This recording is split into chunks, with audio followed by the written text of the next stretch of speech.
Hola, hoy les voy a presentar el último capítulo de El despertar de la señorita Prim.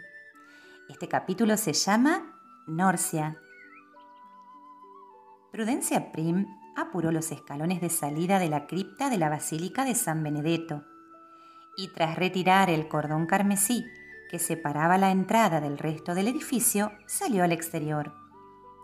El frescor de la mañana le dio en el rostro, mientras bajaba los escalones y se adentraba en la plaza principal de Norcia.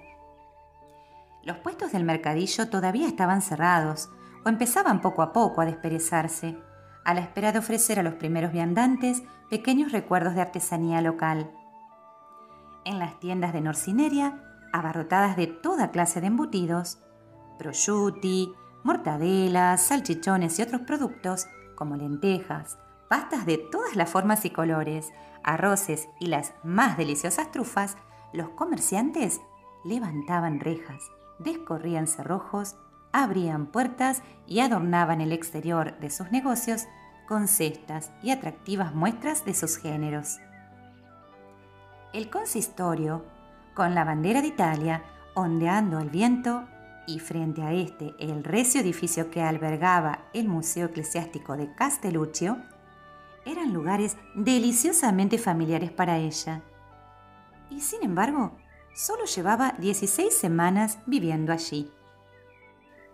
Era una mañana de viernes y la señorita Prim, como tenía por costumbre, dobló la esquina de la basílica, bajó la calle y se dirigió a la pequeña terraza del bar Venecia a desayunar. Animada por la perspectiva de disfrutar de un refrigerio abundante, se sentó a una mesa, cogió la carta y acarició con la mirada las ofertas de prosciutto y cabeza de jabalí. Cuando el camarero salió a tomar nota de su pedido con la sonrisa afable con que la recibía todas las mañanas, la bibliotecaria suspiró satisfecha. «Buongiorno, signorina. Buongiorno, Giovanni. Cappuccino, cappuccino», asintió. «Y algo de ese prosciutto excelente que siempre tiene». El hombre la contempló con gesto de duda. «¿Prosciutto? No lo creo. Debe de estar usted equivocada». La señorita Prim lo miró con sorpresa. Abrió la boca dispuesta a replicar, pero en lugar de eso esbozó una sonrisa azorada. «Oh, por supuesto que no, es Giovanni. Qué despistada soy». «¿Unas tostadas con queso fresco y mermelada? Eso estará bien». La bibliotecaria se acomodó en su silla y entrecerró ligeramente los ojos. Había llegado a principios de mayo, justo a tiempo para disfrutar del esplendor de la primavera.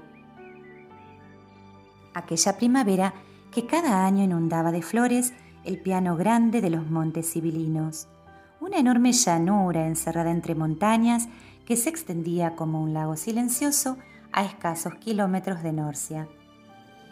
Aconsejada por la propietaria de su hotel, la bibliotecaria había subido una mañana el altiplano y contemplado la grandiosa belleza de aquella inacabable alfombra tejida por millares de amapolas.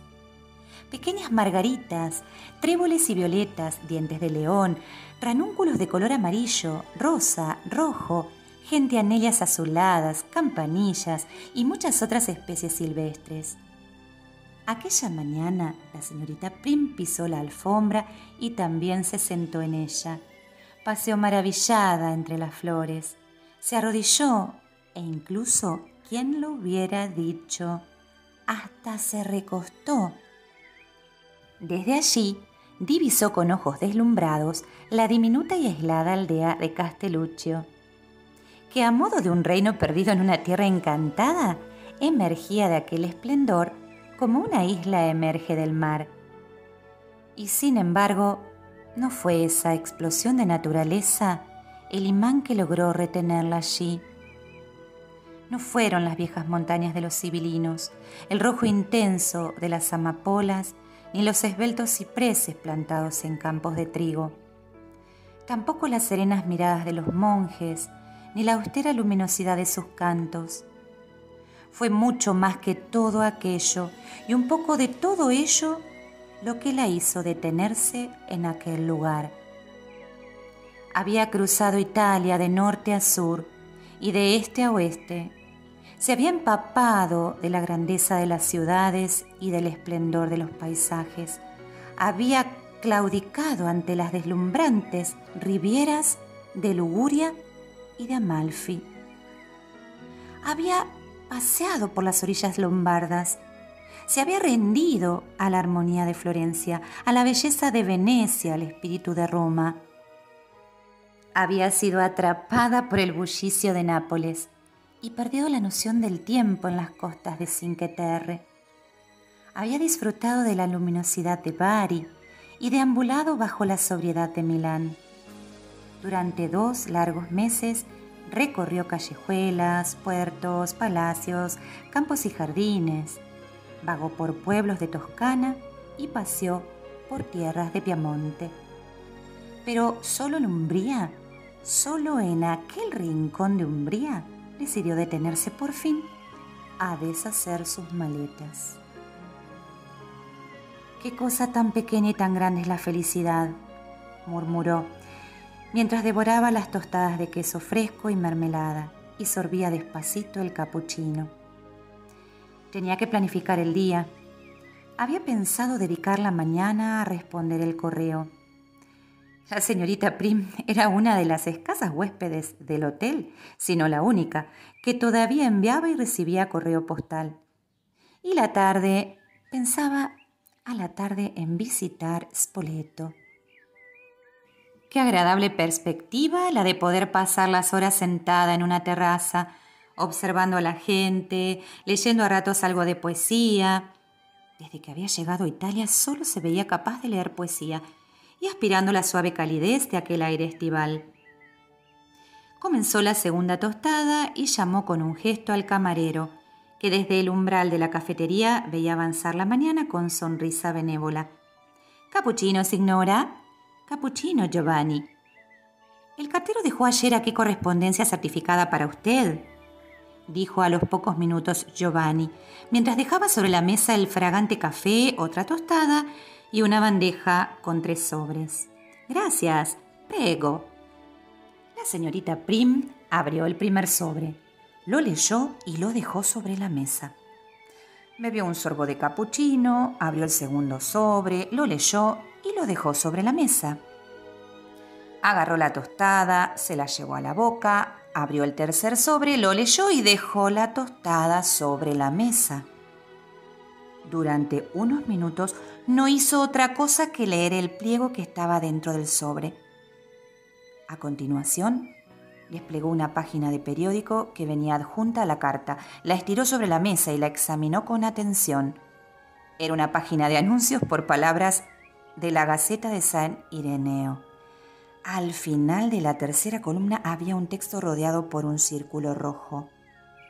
Se busca maestra heterodoxa para escuela muy poco ortodoxa, capaz de impartir el trivium, gramática griega y latina, retórica y dialéctica, a niños con edades de entre 6 y 11 años. Mejor, sin experiencia laboral, abstenerse tituladas superiores y posgraduadas. Cuando su mirada se posó sobre las 2 últimas frases, el corazón de la señorita Prim se aceleró. Después respiró lentamente y sus latidos se acompasaron.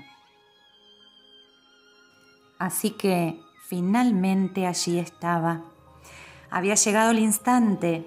Durante aquellos meses de viaje había mantenido correspondencia regular con algunos de sus amigos de San Ireneo. Ninguno de ellos había mencionado, ni ella ni ellos lo habían mencionado, pero de algún modo todos esperaban que el instante llegase. Tantas cartas enviadas y recibidas, tantas anécdotas para recordar, tantos pequeños acontecimientos encerrados en pliegos de papel que iban y venían desde el norte hasta el sur y mantenían a la bibliotecaria unida al lugar del que tanto le había costado separarse y con el que tanto temía volver a encontrarse. Todo había cambiado tanto a lo largo de aquellos meses, tanto. A veces se sorprendía recordando con qué indignación había dejado San Ireneo en aquel frío febrero.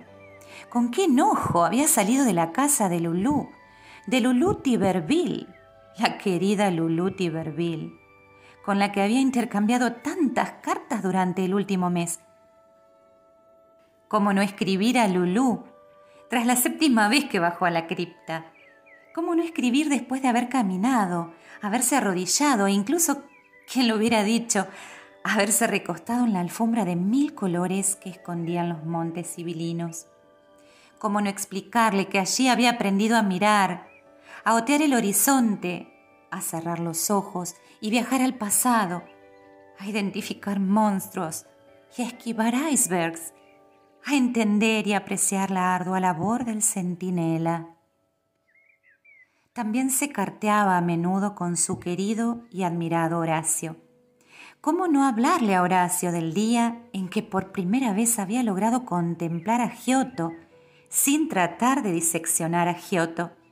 ¿Cómo no explicarle que en algunos pueblos de la región los niños todavía juegan al fútbol en el atrio de las iglesias, exactamente igual a como jugaban todos los niños en todos los pueblos de Europa, antes de que Europa olvidase los juegos y los atrios? ¿Cómo no hablar a Horacio del silencio de las tardes de Spoleto, de la belleza de las callejuelas de Gubbio, de la tranquilidad de los jardines que rodean el convento de San Damián? Echaba de menos a su amigo. Extrañaba aquella amabilidad recia y caballerosa. La añoraba, pero sabía que no era lo único ni al único al que añoraba. ¿Cappuccino, signora? No, muchas gracias, Giovanni. La cuenta, per favore. La señorita Prim pagó su desayuno, recogió los 3 sobres y dejó la terraza de la cafetería Venecia exactamente igual que cualquier otro día. Cruzó la plaza principal de Norcia y se detuvo a hablar con el carabinero, a quien le preguntó por su esposa y por su madre exactamente igual que cualquier otro día. Se detuvo un momento en la tienda del monasterio de San Benedetto. Compró unos cuantos objetos, los pagó y se marchó con una sonrisa en el rostro exactamente igual que cualquier otro día. Luego se acercó a su hotel, estratégicamente situado a un paso de la plaza. Entró en la recepción y esperó con paciencia a que la responsable atendiese a una pareja de enamorados japoneses que preguntaban con gestos y risas cómo llegar a Asís.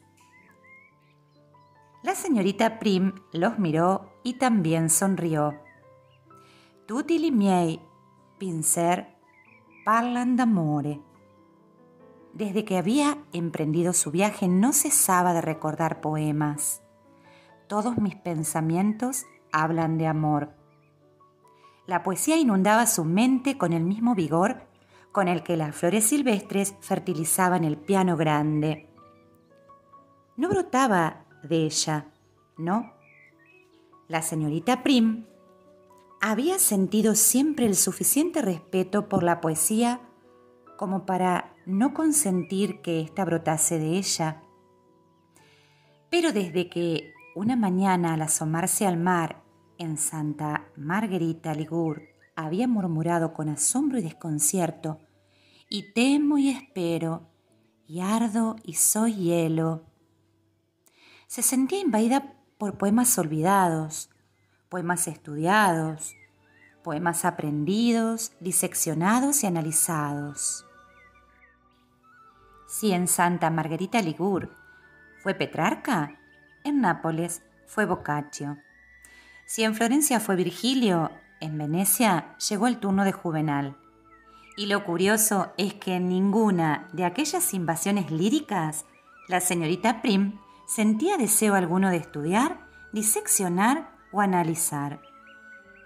La poesía parecía haberse adueñado de ella y haberlo hecho sin rastro de estudio, disección o análisis.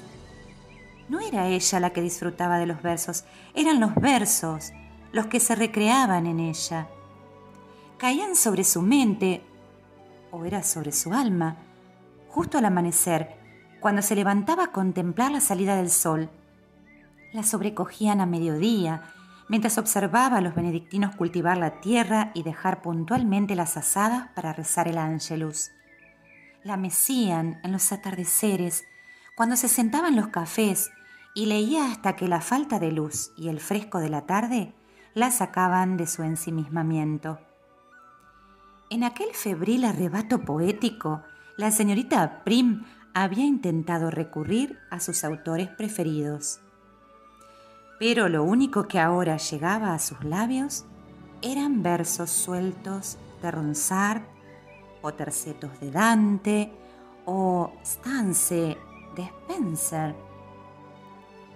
Al principio se había sentido contrariada por la imposibilidad de recitar exactamente lo que quería recitar, pero muy pronto constató que aquella vieja métrica ejercía un poder balsámico sobre su alma. ¿Quién podía mantenerse tenso o preocupado si de vez en cuando escuchaba en su mente los ecos de la reina Gloriana y sus caballeros? ¿Cómo era posible no dejar de sonreírse? A cada paso que una daba una voz, le apuntaba que el año, el mes, el día, la estación, el sitio, incluso el instante, están bendecidos. Era imposible luchar contra aquello, y ella no deseaba en absoluto luchar contra aquello. Las imágenes poéticas que siempre la habían conmovido por su terrible y desesperada humanidad no se fijaban ya en su mente. No se adueñaban de ella, sino que huían y se perdían en la luminosidad del día. Y entonces volvía la belleza y regresaba la armonía, y la señorita Prim se rendía. Y con su rendición, Dante, Virgilio y Petrarca también volvían. «Deben ustedes tomar esa carretera», explicaba en ese momento la recepcionista por enésima vez a la pareja nipona. Súbitamente, consciente de que otra huésped del hotel continuaba esperando, hizo un gesto de disculpas con la mano. La señorita Prim suspiró con benevolencia, se sentó en una silla y volvió a sonreír.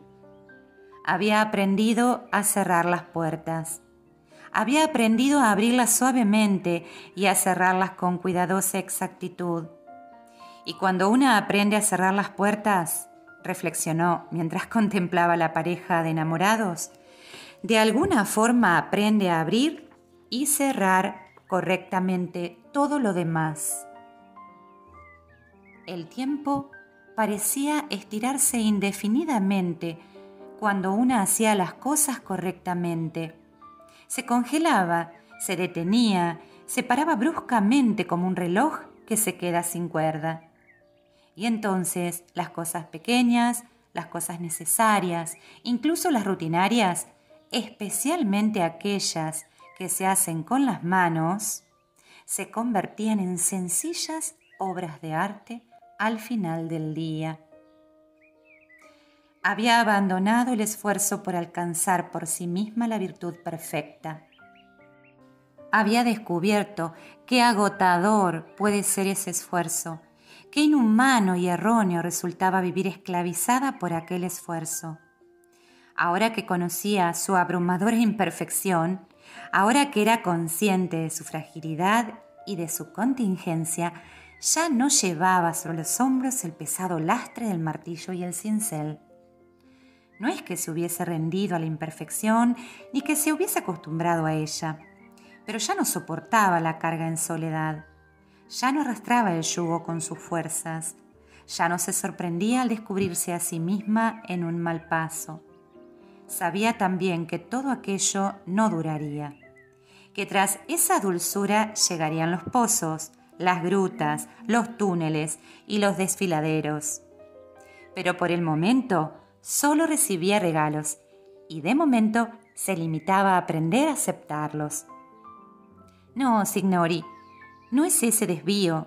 Me parece que voy a darles este mapa. Lo explica mejor». La semana anterior había recibido una llamada de Augusto Oliver, su antiguo jefe. La necesitaba con urgencia, la echaba de menos, quería que volviese a trabajar con él. Naturalmente, dejaría de ser administrativa. Una mujer como ella no debería haber trabajado nunca en el departamento de administración. Tenía demasiado talento y demasiada capacidad para seguir prestando sus servicios en tareas de administración. La señorita Prim se había reído en silencio. Durante 40 largos segundos no había podido decir una palabra porque no había hecho otra cosa que reírse en silencio. Y luego había dicho no y había colgado. No deseaba volver a trabajar allí.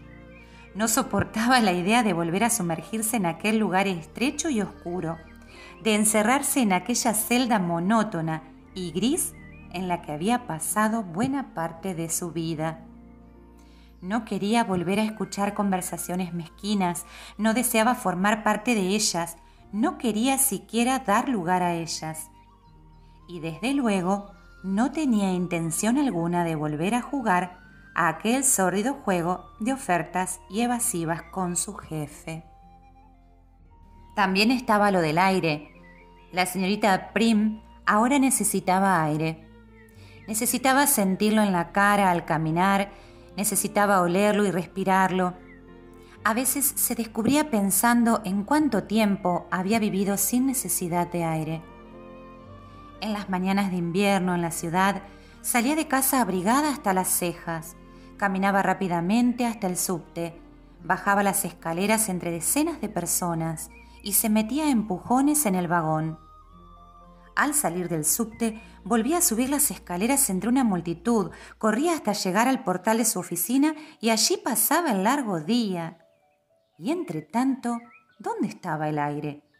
¿En qué momento de su vida había olvidado la existencia del aire? Caminar sin tener que correr, un placer tan sencillo como pasear sin prisa. Deambular, vagabundear, incluso curiosear. ¿Cuándo algo tan sencillo y tan humilde se había convertido en un lujo? No deseaba volver, no quería volver. Eso es, signori. Que tengan un buen día. La pareja japonesa se despidió de la recepcionista con una sonrisa. Esta miró a la huésped que esperaba y le indicó con otro gesto de disculpa que estaba a su disposición. Pero la huésped no se movió. ¿Puedo ayudarla, señora?